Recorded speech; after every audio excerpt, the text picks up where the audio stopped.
Bismillahirrahmanirrahim. Assalamualaikum warahmatullahi wabarakatuh. Saya akan melanjutkan uraian mengenai kitab ini, Ibnu Taimiyah Laisa Salafiyan. Kitab yang sekali lagi membuktikan bahwa Ibnu Taimiyah memiliki beberapa penyimpangan dalam masalah akidah, dan kritik atas penyimpangan-penyimpangan itu tentu tidak serta-merta menafikan jasa-jasa pentingnya dalam bidang keislaman yang lain. Oke? Untuk menghemat waktu, saya akan gunakan kesempatan sebaik mungkin untuk memaparkan satu persatu bukti-bukti penyimpangan Ibnu Taimiyah itu. Saya sudah berikan ringkasan ya untuk buku ini. Pertama, dalam buku ini disebutkan bahwa Ibnu Taimiyah itu menyebut Tuhan sebagai sosok yang bertempat. Dan dia berada di sebuah arah atas ya. Konsekuensinya begitu, kalau Tuhan itu bertempat, maka dia berarah. Tapi kalau Tuhan tidak bertempat, berarti dia juga tidak berarah, begitu ya. Kemudian dia juga menyebutkan bahwa Allah Subhanahu wa Ta'ala itu berbicara dengan suara. Dan itu bertentangan dengan ajaran Ahlus Sunnah wal Jamaah yang menyebutkan bahwa kalam Allah itu tidak terdiri dari huruf dan suara, karena huruf dan suara itu adalah sesuatu yang hadis. Dalam arti ada dari ketiadaan. Sementara Tuhan adalah zat yang qadim, yang tidak memiliki permulaan. Mana mungkin sesuatu yang tidak bermula bertempat pada dirinya sesuatu yang memiliki permulaan. Oke.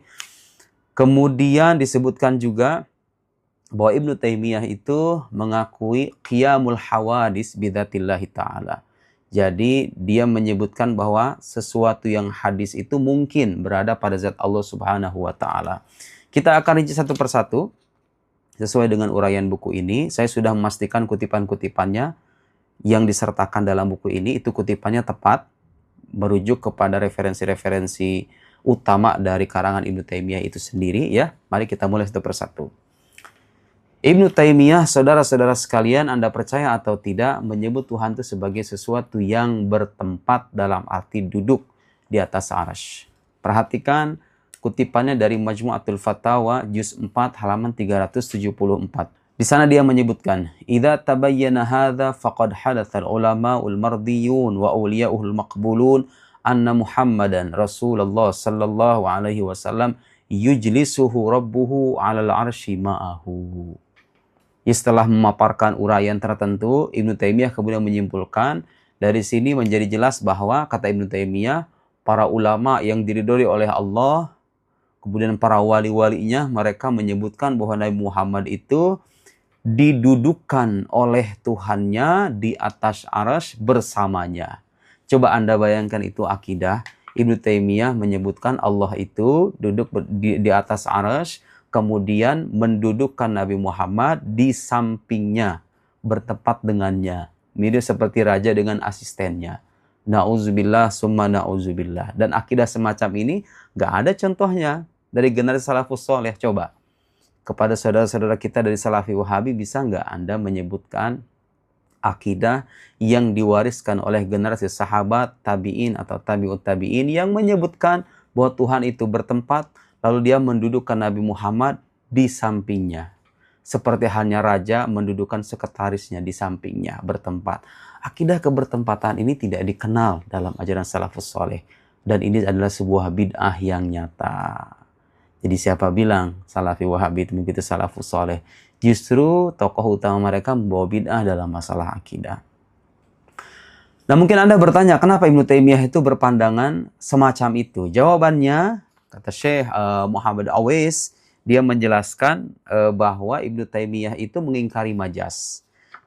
Anda juga bisa cek bukunya ya, dalam buku yang berjudul Al-Iman, disebutkan di sana Ibnu Taimiyah menyebutkan wa taqsimul lugha ila haqiqah wa majaz taqsim mubtada' muhdats lam yantiq bihis salaf. Pembagian bahasa ke dalam hakikat dan majaz itu adalah pembagian yang baru, yang tidak pernah diucapkan oleh generasi salafus soleh. Di saat para ahli bahasa, saudara-saudara sekalian, mengakui adanya majaz dalam bahasa Arab itu. Termasuk dalam Al-Quranul Karim. Tapi bukan pembahasan kita sekarang. Gara-gara dia mengingkari majaz, maka konsekuensinya ketika berjumpa dengan ayat-ayat yang mutasyabihat, ayat-ayat yang bunyi lahiriahnya seolah-olah menunjukkan keserupaan Tuhan dengan makhluk, Ibnu Taimiyah memahaminya secara harfiah. Ar-Rahman al-Arsy istawa, Bagi Ibnu Taimiyah itu artinya Tuhan itu duduk di atas arsy, seperti yang tadi Anda lihat itu. Kutipan yang tadi bisa Anda simak itu. Nah, kemudian secara otomatis ketika ayat-ayat semacam itu dimaknai secara harfiah, dan itulah yang diwariskan sekali oleh generasi Salafi Wahabi. Mereka menyebutkan Tuhan itu punya tangan, tapi kedua tangannya tidak seperti tangan kita. Tuhan itu punya mata, tapi matanya tidak seperti mata kita. Tuhan itu punya wajah, tapi wajahnya tidak seperti wajah kita. Mereka lupa bahwa ketika Anda mengatakan Tuhan punya wajah, wajahnya tidak seperti wajah kita, sadar atau tidak Anda sedang menisbatkan anggota tubuh kepada Tuhan. Karena manakala disebut kata wajah dan maksud dari kata wajah itu adalah maksud yang hakiki, maksud dari tangan itu adalah tangan yang hakiki, bahasa menunjukkan bahwa tangan wajah itu makna hakikinya adalah anggota tubuh. Jadi ketika Anda mengatakan Tuhan punya wajah, dalam makna yang hakiki berarti Tuhan punya anggota tubuh. Cuma setelah itu Anda menyebutkan anggota tubuhnya tidak sama dengan anggota tubuh kita. Tapi kan sama-sama punya anggota tubuh. Itu masalahnya. Akidah semacam ini masalahnya tidak dikenal tuh dalam generasi salafus soleh. Generasi salafus soleh seperti yang pernah saya jelaskan, ketika berjumpa dengan ayat-ayat semacam itu, mereka memilih untuk menyerahkan makna yang hakikinya kepada Allah Subhanahu wa Ta'ala. Mereka beriman kepada semua ayat-ayat itu dan kita juga beriman. Tapi bedanya apa antara kita dengan Salafi Wahabi? Kita tidak mengisbat, kita tidak mengafirmasi makna zohir dari ayat-ayat semacam itu, karena itu mustahil berlaku bagi Allah. Duduk, bertempat, punya tangan, punya kaki, punya mata, itu min lawazimil jismiyah. Itu konsekuensi dari kejisiman. Sementara Tuhan bukan jisim, bukan sesuatu yang tersusun. Karena Tuhan itu berbeda dengan makhluk, maka dia nggak punya anggota tubuh, dia nggak bertempat, dan seterusnya. Tapi itulah akidah Ibnu Taimiyah yang dijelaskan dalam beberapa bukunya. Nah, yang menarik saudara-saudara sekalian, ketika Ibnu Taimiyah mengingkari majaz, pertanyaannya adalah apakah Ibnu Taimiyah itu konsisten dengan manhajnya sendiri, dengan pengingkaran terhadap majaz itu. Jawabannya kata Syekh Mansur Muhammad Uwais, dia menyebutkan Ibnu Taimiyah itu tidak konsisten dengan manhajnya. Mari kita akan buktikan. Saya sudah merefer ke kitab aslinya. Oke. Silahkan Anda buka di Majmu'atul Fatawa juz 11 halaman 249. Oke. 249. Jadi ada ayat-ayat yang memang mau tidak mau itu Ibnu Taimiyah sendiri mentakwil. Jadi bagi orang-orang yang konsisten menolak takwil itu, kira-kira bagaimana Anda berjumpa dengan ayat-ayat yang tidak ada jalan kecuali ditakwil? Contohnya seperti ayat ini. Alam tara annallaha ya'lamu ma fis samawati wa ma fil ard ma yakunu min najwa thalathatin illa huwa rabi'uhum wala khamsatin illa huwa sarisuhum wala adna min dhalik wala akthar illa huwa ma'ahum aina ma kanu. Tidak ada pembicaraan rahasia antara tiga orang kecuali Allah itu yang keempatnya. Tiadalah pembicaraan rahasia antara 5 orang kecuali Allah itu yang keenamnya. Tidak ada yang kurang atau tidak ada yang lebih kecuali Allah itu bersama mereka. Illa huwa ma'ahum. Allah bersama mereka. Ayo, kalau Anda memaknai ayat ini secara harfiah, Allah bersama mereka artinya Allah ada di mana-mana, begitu. Allah bersamai saya artinya Allah ada di sini, begitu. Kan makna hakikinya begitu kalau tidak ditakwil. Tapi subhanallah, Ibnu Taimiyah sendiri mengutip riwayat dari generasi salafus soleh. Kata Ibnu Taimiyah dalam Majmu'atul Fatawa disebutkan di sana, walihada qala Ibnu Abbas wa Dhahhak wa Sufyan ats-Tsauri wa Ahmad ibn Hanbal huwa ma'ahum bi'ilmihi. Dia bersama mereka dengan pengetahuannya, bukan dengan zatnya. Tapi kan kalau Anda konsisten menolak takwil, harusnya ini nggak diamini loh. Harusnya Anda mengatakan zat Tuhan tuh ada bersama mereka. Berarti Tuhan tuh ada di mana-mana gitu loh. Membersamai Nabi Muhammad dan para sahabatnya, membersamai orang-orang beriman, membersamai manusia. Kan itu mana hakikatnya. Tapi kan itu nggak bisa Anda amini. Buktinya Ibnu Taimiyah sendiri artinya bertakwil. Kemudian disebutkan di beberapa baris setelahnya, setelah menyebutkan riwayat huwa ma'ahum bi'ilmihi, dia bersama mereka dengan ilmunya, dengan pengetahuannya. Kata Ibnu Taimiyah, yakni an-Nabi sallallahu alaihi wasallam wa Abu Bakar radhiyallahu, ketika menyebutkan ayat idz yaqul li sahibi la tahzan innallaha ma'ana. Ucapan Sayyidina Abu Bakar kepada Rasulullah, la tahzan innallaha ma'ana, jangan engkau bersedih karena Allah bersama kita. Yani an-Nabi sallallahu alaihi wasallam wa Abu Bakar radhiyallahu anhu wa huwa ma'a Musa wa Harun duna Fir'aun wa ma'a Muhammad wa sahibihi duna Abi Jahal wa ghairi min a'dahi wa ma'al ladzina taqaw wal ladzina hum muhsinun duna adh-dhalimin al-mu'tadin. Falau kana ma'na al-ma'iyya annahu bidzatihi fi kulli makan tanaqadu al-khabar khas wal khabar alam. Balil ma'na, nah ini, annahu ma'a haula binasrihi wa ta'yidihi duna ulaik. Jadi ketika disebutkan Allah bersama mereka itu, kata Ibnu Taimiyah, maknanya Allah membersamai mereka dengan pertolongannya dan penguatannya. Allah menolong mereka. Bukankah ini bagian dari ta'wil, saudara-saudaraku sekalian? Jadi Ibnu Taimiyah sendiri tidak konsisten dengan manhajnya, dan Salafi Wahabi sendiri tidak akan pernah bisa konsisten dengan manhaj itu. Dengan manhaj yang menolak ta'wil secara mutlak itu. Nasullaha fanasiyahum. Ayo Anda bagaimana mengartikan itu? Mereka melupakan Allah, lalu Allah melupakan mereka. Bisa nggak Anda konsisten? Anda kan menetapkan semua yang Allah tetapkan bagi dirinya tanpa ditakwil, begitu kan? Sekarang bisa nggak Anda menetapkan sifat lupa bagi Allah? Nasullaha fanasiyahum. Mereka melupakan Allah, Allah melupakan mereka. Bisa nggak Anda menetapkan sifat lupa bagi Allah? Kan mustahil. Tapi kalau Anda konsisten untuk menolak ta'wil, kan harusnya Anda juga menetapkan sifat lupa bagi Allah. Itu kan konsekuensinya. Ya. Jadi manhaj yang menolak ta'wil secara membabi buta itu tidak akan bisa konsisten ketika membaca ayat-ayat Al-Quran yang memang mengharuskan adanya ta'wil. Oke? Nah, kemudian ada lagi teks-teks dari Ibnu Taimiyah sendiri yang membuktikan sebagai penguatan dari yang tadi kita sebutkan ya, bahwa Ibnu Taimiyah meyakini Tuhan itu berada dalam sebuah arah. Mari kita lampirkan beberapa kutipan dari Ibnu Taimiyah ya. Misalnya di halaman buku ini, lihat. Wal bari subhanahu wa ta'ala, kata Ibnu Taimiyah, fauqal alam fauqiyah haqiqiyah. Allah Subhanahu wa taala itu berada di atas alam dengan keatasan yang hakiki. Laisat fauqiyat rutbah, bukan di atas dalam arti kedudukan. Kama anna taqaddum ala syai' qad yuqal innahu bimujarrad rutbah. Kama yakunu bil makan mithl taqaddum, dan seterusnya. Jadi kutipannya intinya Ibnu Taimiyah mengakui Tuhan itu berada di atas alam bukan dalam arti kedudukannya, tapi dalam arti yang hakiki, di atas, benar-benar di atas, berada di arah atas. Ada lagi kutipannya, saya sudah cek kutipan ini di Risalah At-Tadmuriyah. Ibnu Taimiyah menyebutkan, fala raiba anna Allaha fawqal alam mubayyinil makhluqat, wa kadzalika yuqal liman qala Allah fi jiha, aturidu bidzalika anna Allaha fawqal alam, au turidu bihi anna Allaha dakhil fi syai'in minal makhluqat. Fa'in aradtal awal, jika engkau menghendaki yang pertama itu maksudnya anallah fawqal alam, fahuwa haqqun, wa in aradta tsani fahuwa batilun.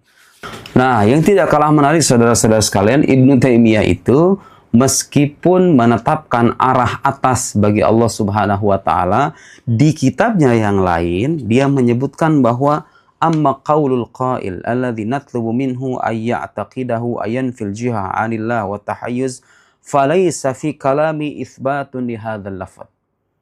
Jadi kata Ibnu Taimiyah, dalam ungkapanku itu enggak ada penetapan atas lafaz jihah atau arah itu. Lianna itlaq hadzal lafadz nafyan wa itsbatan bid'ah. Menetapkan lafaz itu ataupun menafikannya, kata Ibnu Taimiyah, itu bagian dari bid'ah. Lah tadi Ibnu Taimiyah menetapkan arah atas. Sekarang dia menyebutkan bahwa menyebutkan lafaz jihah, lafaz arah maksudnya, ditetapkan itu bid'ah, dinafikan juga bid'ah katanya. Lah Ibnu Taimiyah berarti melakukan bid'ah kalau begitu. Karena dia menetapkan arah atas bagi Tuhan, Allah Subhanahu wa taala. Wa ana la aqul illa ma ja'a bihil kitab was sunnah wattafaqa alaihi as-salaful ummah. Aku tidak menyebutkan kecuali apa yang disampaikan oleh Al-Qur'an dan sunnah dan apa yang disepakati oleh para ulama salaf. Saudara-saudara sekalian, kalau Anda cek kitab-kitab riwayat, tidak ditemukan bahwa generasi salafus soleh itu mengithbat atau mengafirmasi makna zohir dari ayat-ayat mutasyabihat seperti yang dilakukan oleh Ibnu Taimiyah itu. Kenapa demikian? Karena ketika Anda menyebutkan Tuhan itu berada di atas dalam arti arah, arah itu hanya berlaku penisbatan berlaku bagi jisim dengan jisim yang lain. Saya sekarang misalnya berada di depan kamera. Kamera ini berupa jisim, saya juga berupa jisim. Karena itu terlahirlah arah depan. Anda bisa menyebut saya sekarang di atas kursi. Ada istilah di atas. Karena kursi itu jisim, saya juga jisim. Jadi keberarahan, kebertempatan itu adalah konsekuensi dari kejisiman. Nah, sekarang mari kita kutipkan ungkapan Imam Al-Ghazali. Nah, kalau ini baru ajaran salafus soleh. Ketika Allah Subhanahu wa taala berfirman wa huwal qahiru fawqa ibadihi. Ada kata fauq di atas hamba-hambanya. Wa fi qawlihi yakhafuna rabbahum min fawqihim. Mereka takut kepada Tuhan mereka di atas mereka. Falya'lam annal fawq ism mushtarak yutlaq li ma'nayain ahaduma nisbatu jismin ila jismin. Jadi arah atas itu kata Imam Ghazali berlaku pada penisbatan suatu jisim dengan jisim yang lain. Ya, kalau sekarang misalnya lampu di atas saya, ya lampu itu jisim, saya juga jisim. Makanya ada istilah di atas, ada arah atas. Arah itu muncul sebagai sifat penisbatan antara jisim dengan jisim yang lain.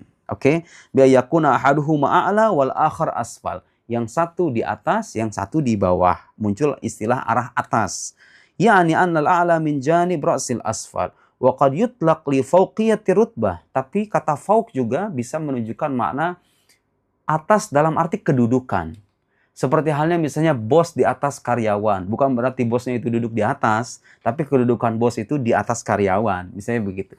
Presiden di atas rakyat. Maksudnya itu kedudukan secara maknawi ya. Wa bihadzal ma'na yuqal al-khalifah fawqa sultan. Nah, itu contoh seperti khalifah di atas sultan, was sultan fawqa al-wazir, wa kama yuqal al-ilm fawqa al-amal. Ilmu itu di atas amal, bukan berarti ilmu itu ada di arah atas, tapi itu maksudnya kedudukan ilmu di atas amal. Wasyagha fawqa dibagha. Wal awal, makna yang pertama, nisbatu jismin ila jismin, penisbatan sebuah jisim dengan jisim yang lain kata Imam Ghazali, wa yastad'i jisman yunsabu ila jismin. Jadi makna fauq, makna atas yang pertama, maksudnya atas dalam arti arah secara indrawi ya, itu mengharuskan adanya penisbatan jisim dengan jisim yang lain. Jadi walhasil kalau Anda menyebutkan Tuhan itu ada di atas, sadar atau tidak itu konsekuensi akhirnya Anda menyebut Tuhan itu sebagai sebuah jisim, sebagai sebuah sesuatu yang tersusun. Wathani la yastad'i. Sementara makna yang kedua, makna di atas dalam arti kedudukan, itu tidak mengharuskan adanya penisbatan jisim dengan jisim yang lain. Falya'taqid al-mu'min, maka hendaklah orang beriman qat'an, meyakini secara pasti annal awwal ghairu murad. Makna di atas yang pertama dalam arti di atas secara indrawi, arah begitu, itu tidak dimaksudkan oleh nas-nas Al-Quran itu. Wa annahu 'ala Allah ta'ala muhal, dan itu mustahil bagi Allah. Karena Allah bukan jisim. Jadi ketika dikatakan Allah bertempat di atas aras, itu akidah keliru. Karena sesuatu yang bertempat di atas jisim itu adalah jisim. Aras itu kan jisim. Langit itu kan jisim. Bagaimana mungkin Anda menyebut Allah bertempat di atas aras atau di atas langit? Sementara Allah bukan jisim, bukan sesuatu yang tersusun. Fa innahu min lawazimil ajsam, tuh bukan saya yang menyebut. Keberarahan termasuk kebertempatan itu min lawazimil ajsam, merupakan konsekuensi dari jisim. Aw lawazim a'radil ajsam. Dan sekarang begini ya, kalau kita timbang secara logis begitu, akidah yang menyebutkan Tuhan bertempat, duduk di atas arsy atau di atas langit, itu akidah bermasalah. Kenapa? Karena Allah Subhanahu wa taala itu adalah wujud yang tidak bermula. Ini disepakati oleh semua orang Islam. Allah itu tidak ada permulaannya. Ketika Anda menyebut Allah bertempat di atas arsy atau Allah bertempat di atas langit, coba Anda perhatikan. Berarti ada permulaan dong bagi kebertempatan Allah itu. Karena kan langit dan arsy itu sesuatu yang bermula tuh. Tadinya kan nggak ada tuh. Arsy ini tadinya kan nggak ada, kemudian dia ada. Nah, ketika Anda menyebutkan Tuhan bertempat di atas arsy, sebelumnya tidak bertempat, berarti ada permulaan dari kebertempatan Tuhan itu. Ada permulaan. Sekarang masuk akal nggak? Sosok yang tidak bermula bertempat pada sesuatu yang memiliki permulaan. Sebelum adanya arsy, sebelum adanya langit, lalu bagaimana Anda menyebut Allah itu? Bertempat di mana dia? Kalau Anda menyebutkan tadinya dia tidak bertempat, kemudian bertempat, berarti kalau begitu Tuhan mengalami perubahan. Tadinya tidak bertempat, kemudian bertempat. Tuhan mengalami perubahan dan Tuhan memiliki permulaan di balik kebertempatannya. Apakah itu akidah yang diajarkan oleh salafus soleh? Kita tidak menjumpai riwayat dari sahabat-sahabat, tabi'in maupun tabi'ut tabi'in yang menyebutkan bahwa Tuhan itu bertempat dalam arti duduk, meskipun setelah itu dinafikan duduknya tidak seperti duduknya kita. Tapi kan ketika Anda mengatakan bertempat dan duduk, ada hakikat kebertempatan yang sama ketika itu. Dan kebertempatan, keberarahan itu adalah konsekuensi dari kejisiman. Karena Tuhan bukan jisim, maka Tuhan mustahil bertempat. Tuhan mustahil mengalami permulaan dalam kebertempatannya. Juga mustahil dia berada pada arah tertentu. Lalu bagaimana? Dia ada dengan dirinya sendiri. Dia tidak bertempat dan tidak dikuasai oleh makhluknya. Apa yang disampaikan oleh Ibnu Taimiyah itu adalah penyimpangan dalam akidah. Para ulama sudah banyak membantahnya. Saya hanya ingin membuktikan bahwa akidah yang dianut oleh Salafi Wahabi yang merujuk pada Ibnu Taimiyah itu adalah akidah yang menyimpang. Setelah itu kami persilahkan kepada Anda untuk menentukan pilihan.